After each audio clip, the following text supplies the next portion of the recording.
आप सभी का हमारे YouTube चैनल सम्राट आईएएस में स्वागत है। और इस समय हम इतिहास विषय की श्रृंखला आपके लिए लेकर के आए हैं। और आज हम राजपूत काल टॉपिक को आगे बढ़ाते हुए हम देखेंगे कि सेन वंश, सोलंकी वंश और कलचुरी वंश यह आपके लिए किस प्रकार महत्वपूर्ण हो सकता है और यहाँ से किस प्रकार आपसे क्वेश्चन पूछे जा सकते हैं, इस पर हम लोग डिस्कस करेंगे। तो सबसे पहले हम किसकी बात करेंगे? सेन वंश की।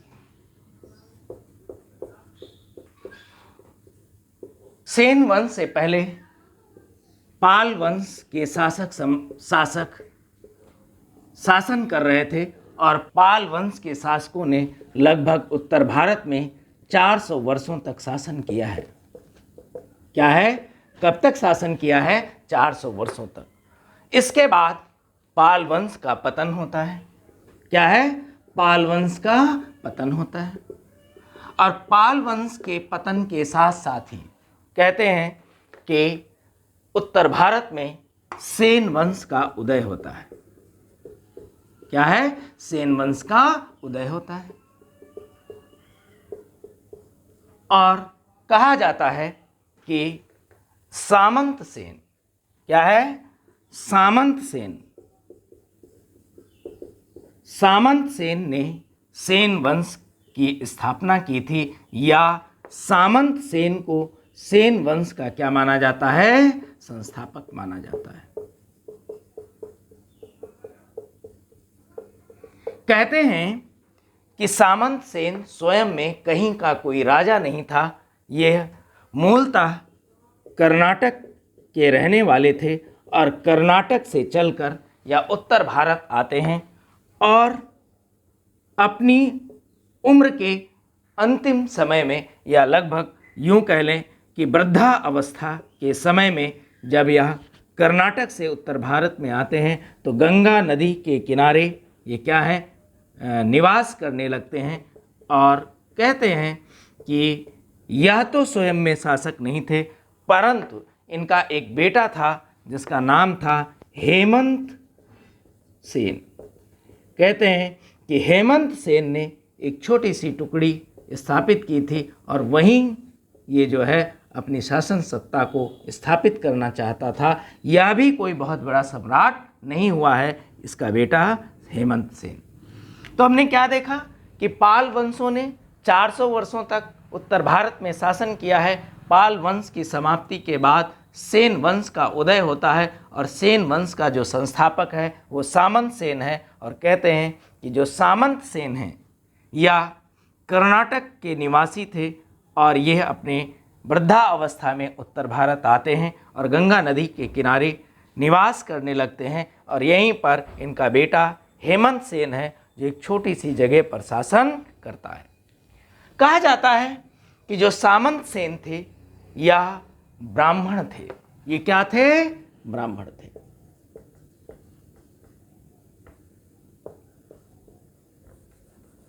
ये क्या थे? ब्राह्मण थे।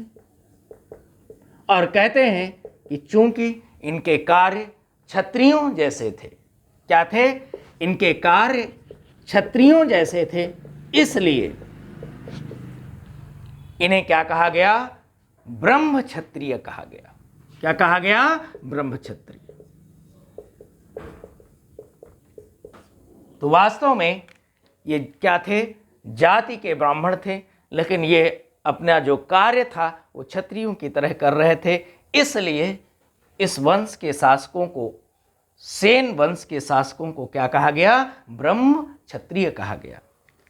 देखते हैं कि कुछ महत्वपूर्ण शासक हैं जो सेन वंश के अंतर्गत आते हैं। इनमें जो सबसे पहला नाम, जो वास्तव में शासक नहीं था परंतु सेन वंश का संस्थापक है, इसका नाम था सामंत सेन। सामंत सेन के बाद जो अगला महत्वपूर्ण शासक आता है वह विजय सेन था। और विजय सेन के बाद जो अगला महत्वपूर्ण शासक है वो क्या था? बल्लाल सेन। क्या नाम था उसका? बल्लाल सेन। और बल्लाल सेन के बाद जो अगला महत्वपूर्ण शासक होता है, इसका नाम क्या था? लक्ष्मण सेन। तो इस प्रकार हमने क्या देखा? जो सेन वंश में महत्वपूर्ण व्यक्तित्व हुए हैं उनमें पहला नाम क्या है? सामंत सेन। इसके बाद विजय सेन, विजय सेन के बाद बल्लाल सेन, और बल्लाल सेन के बाद किसका नाम आता है? लक्ष्मण सेन का। सामंत सेन के संबंध में मैं पहले ही बता चुका हूं कि इन्होंने सेन वंश की क्या की थी? स्थापना की थी। जो अगला महत्वपूर्ण शासक है उसका नाम क्या है? विजय सेन। विजय सेन की अगर समय अवधि की बात करें तो 1095 ईस्वी से 1158 ईस्वी के मध्य का ये समय है। और विजय सेन के संबंध में कहा जाता था कि यह शैव धर्म का अनुयायी था। क्या है?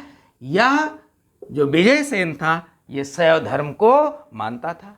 और कहा जाता है कि विजय सेन ने वास्तव में सेन वंश की प्रतिष्ठा को बढ़ाया था। शक्ति और प्रतिष्ठा दोनों को इसने बढ़ाया था, विजय सेन ने। और कहा जाता है कि गौड़ राजा मदन पाल को इसने जीता था। बंगाल में एक राजा था, बंगाल में एक राजा था जिसका नाम था गौड़ राजा मदन पाल। क्या नाम था? गौड़ राजा मदन पाल। और गौड़ राजा मदन पाल के साथ इसका युद्ध होता है और इसने जो है गौड़ राजा मदन पाल को युद्ध में हरा दिया है। और इसी के साथ इसने बंगाल में अपनी शासन सत्ता स्थापित कर ली है। बंगाल के साथ साथ इसने तिरहुत के बाद कामरूप, और कामरूप के साथ नेपाल के कुछ क्षेत्रों को इसने जीता था। और इसके बाद इसने कलिंग राजाओं को भी जीता है। और कलिंग राजा जो वर्तमान समय में उड़ीसा का क्षेत्र है, कलिंग राजाओं को जीता है और जीत करके इसने अपने साम्राज्य में मिला लिया है। कहते हैं कि इसने कुछ महत्वपूर्ण कार्य भी करवाए थे। देवपाड़ा में इसने शिव मंदिर का निर्माण कराया था। इसके महत्वपूर्ण कार्यों की बात करें तो देवपाड़ा में इसने शिव मंदिर का निर्माण किया है। क्या किया है? देवपाड़ा में इसने शिव मंदिर का निर्माण किया है। और इसने अपने शासन की सुविधा से बंगाल को 2 भागों में बांटा था। इधर के भाग को इसने क्या कहा? पूर्वी बंगाल।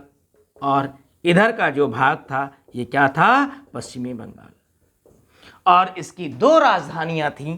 पूर्वी बंगाल की राजधानी थी विक्रमपुर, और जो पश्चिम बंगाल की राजधानी थी यह राजधानी क्या थी? विजयपुर। तो इस प्रकार हम क्या देखते हैं कि जो विजय सेन है ये शैव धर्म के अनुयायी हैं। सेन वंश की इन्होंने प्रतिष्ठा और शक्ति को खूब बढ़ाया था। इनकी जो समय अवधि है 1095 से 1158 ईस्वी के मध्य है। इन्होंने बंगाल के गौड़ राजा मदन पाल को इन्होंने युद्ध में हराया था। इसके साथ साथ इन्होंने तिरहुत, कामरूप, नेपाल, और नेपाल के बाद इन्होंने उड़ीसा का जो कलिंग क्षेत्र उस समय का कहा जाता था उसको इन्होंने अपने साम्राज्य में मिलाया था। और अगर कार्यों की बात करें तो देवपाड़ा में इसने शिव मंदिर का निर्माण कराया था। और शासन सुविधा के दृष्टिकोण से इसने बंगाल को पूर्वी बंगाल और पश्चिमी बंगाल में डिवाइड कर दिया था। पूर्वी बंगाल की राजधानी विक्रमपुर हुआ करती थी और पश्चिमी बंगाल की राजधानी विजयपुर हुआ करती थी। इसके बाद सेन वंश का एक अन्य महत्वपूर्ण शासक आता है जिसका नाम था बल्लाल सेन। क्या है? बल्लाल सेन। अगर बल्लाल सेन के समय अवधि की बात करें तो 1158 ईस्वी से लेकर के 1179 ईस्वी के मध्य की समय अवधि है। क्या है? 1158 ईस्वी से 1179 ईस्वी के समय के मध्य की समय अवधि है। इसके पिता का नाम विजयसेन था और इसके एक गुरु हुआ करते थे जिसका नाम था अनिरुद्ध। गुरु का नाम क्या था? अनिरुद्ध। और कहते हैं कि यह अनिरुद्ध से बहुत अधिक प्रभावित हुआ था और इसने 2 ग्रंथ भी उस समय लिखे थे जो आपके लिए महत्वपूर्ण हो सकता है। वो पहला ग्रंथ क्या था? दान सागर। क्या था? दान सागर। और जो दूसरा ग्रंथ था उसका नाम था अद्भुत सागर। और ऐसा माना जाता है कि इसने अद्भुत सागर ये पूरा नहीं लिख पाया था और इसकी मृत्यु हो गई थी। फिलहाल यह अपने गुरु अनिरुद्ध से अत्यधिक प्रभावित था और उनसे प्रेरित होकर के इसने दान सागर और अद्भुत सागर 2 ग्रंथों की रचना की थी।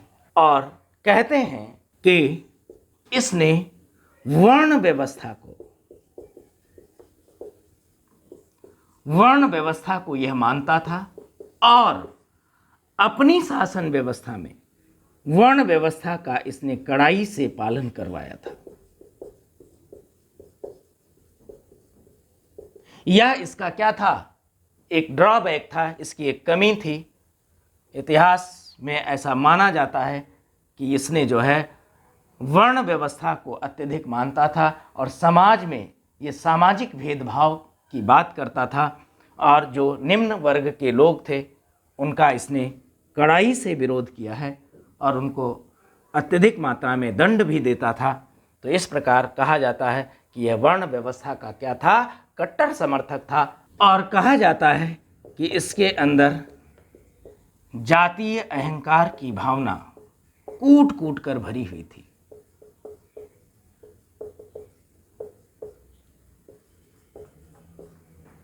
ठीक है, तो इस प्रकार हमने क्या देखा कि इसकी जो समय अवधि है 1158 ईस्वी से 1179 ईस्वी के मध्य है। पिता का नाम विजयसेन था, इसके गुरु का नाम अनिरुद्ध था और यह अपने गुरु से प्रभावित होकर के दान सागर और अद्भुत सागर ग्रंथ लिखता है और वर्ण व्यवस्था को मानता था। इसने वर्ण व्यवस्था का अपने शासन समय में कड़ाई से पालन करवाया था और जो जातीय अहंकार की भावना थी इसके अंदर कूट कूट कर भरी हुई थी।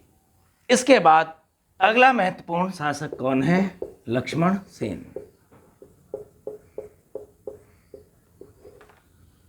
लक्ष्मण सेन के संबंध में कहा जाता है कि यह अत्यधिक प्रभावशाली और प्रतिभाशाली शासक था। क्या है?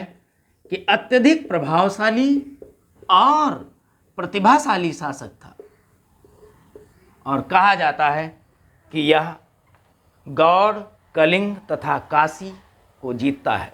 कितने क्षेत्रों को जीत रहा है? गौड़, कलिंग और काशी क्षेत्र को जीतता है और जीत करके ये क्या करता है? अपने साम्राज्य में मिला लेता है। कहते हैं कि लक्ष्मण सेन के समय में एक मुस्लिम शासक था जिसका नाम था मोहम्मद बिन बख्तियार खिलजी। मोहम्मद बिन बख्तियार खिलजी। मोहम्मद बिन बख्तियार खिलजी ने जो है कहते हैं कि बिहार को जीत कर पश्चिम बंगाल की ओर बढ़ रहा था और तभी इस लक्ष्मण सेन को पता चलता है, यह डर जाता है और अपने महल के पीछे वाले दरवाजे से निकलता है। यह मोहम्मद बिन बख्तियार खिलजी से डर जाता है और भयभीत होकर के अपने महल के पीछे वाले दरवाजे से निकलकर भागता है और भाग करके ये कहाँ जाता है? पूर्वी बंगाल। और पूर्वी बंगाल में इसने लगभग 1205 ईस्वी तक शासन किया है। क्या किया है? 1205 ईस्वी तक शासन किया। तुमने क्या बताया कि प्रभावशाली और प्रतिभाशाली था, गौड़, कलिंग और काशी क्षेत्र को जीतता है। इसके समय में एक मुस्लिम शासक आता है जिसका नाम था मोहम्मद बिन बख्तियार खिलजी था, और वह मोहम्मद बिन बख्तियार खिलजी बिहार को जीतते हुए जब बंगाल की तरफ बढ़ रहा था तो इसे पता चला, तो ये डर जाता है और डर करके जो है अपने महल के पीछे वाले दरवाजे से भागता है, और भाग करके कहाँ चला जाता है? पूर्वी बंगाल। और पूर्वी बंगाल में 1205 ईस्वी तक ये क्या है? शासन करता है। लक्ष्मण सेन के संबंध में कहा जाता है कि यह वैष्णव धर्म के क्या है? वैष्णव धर्म के का अनुयायी था।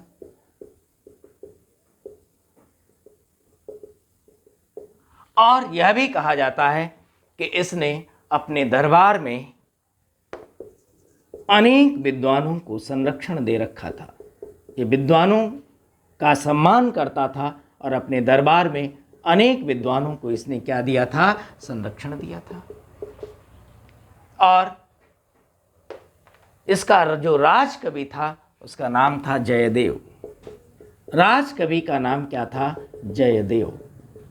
और जयदेव के अलावा कुछ अन्य विद्वान इसके राज दरबार में थे। उनमें से एक का नाम था धी। धी ने एक महत्वपूर्ण ग्रंथ लिखा था जिसका नाम था पवन दूत। इसके अलावा इसके दरबार में एक और महत्वपूर्ण विद्वान था जिसका नाम था हलायुद्ध। और हलायुद्ध ने एक ग्रंथ लिखा था जिसका नाम था ब्राह्मण सर्वस्व।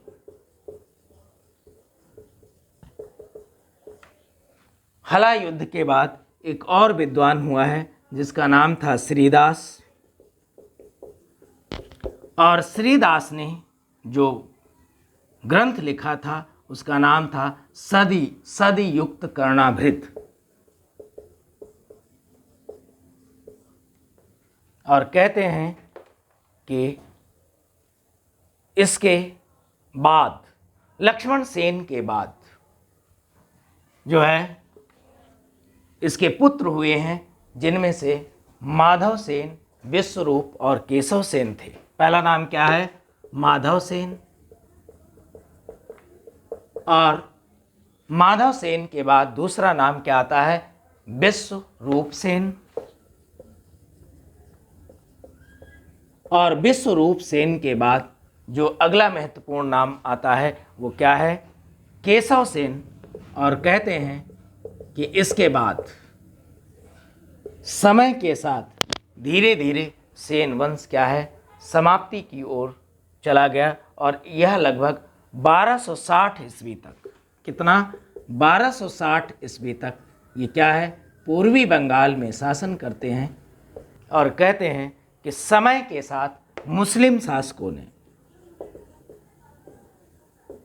क्या है? समय के साथ मुस्लिम शासकों ने इस वंश पर लगातार हमला करते रहे, आक्रमण करते रहे, और यह सेन वंश क्या है? समाप्त हो गया।